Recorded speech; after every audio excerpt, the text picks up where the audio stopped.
ფერადი რევოლუციები, ძვირფასო მაყურებელო, დაიგეგმა ტავისტოკის ინსტიტუტში.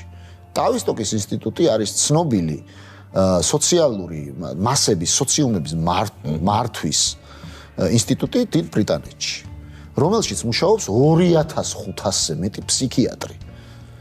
და 70-იან წლებში მათ ოფიციალურად გამოაცხადეს, რომ ისინი უკვე ფლობენ ყველა საშუალებას სოციუმების მართვისას.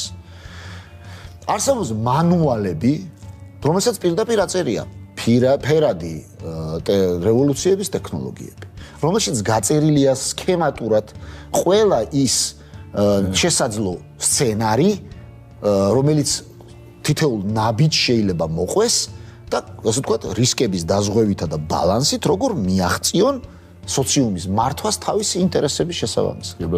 ამ ასე ვთქვათ მანიპულაციებით მოხდა როგორც ფერადი ვარდების რევოლუცია, ისე 2014 წელს მოხდა ეგრეთ წოდებული მაიდანი, ანუ ამას არავინ არ უარყოფს ხალხო, რო იცოდეთ.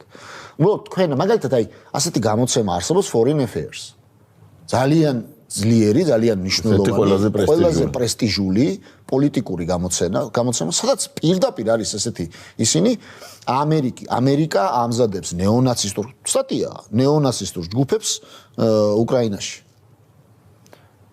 აი და შემდეგ გამოდის იმის რა ხაზინის, არიცით თქვენ, ხაზინის რა ქვია, ამერიკის შეერთებული შტატების ხაზინის დირექტორის მოადგილე, რომელიც ადასტურებს, რომ დიახ, ნამდვილად ეს იყო და ჩვენ მოვახდინეთ, ასე ვთქვათ, ხელი შეუწყვეთ ამ რევოლუციას იქ ხელი, ხო? ანუ ეს რომ არც ეთქვათ თქვენთვის ძვირფასო მაყურებელო, თქვენ უნდა ამას მიმხვდარიყავთ და რატომ?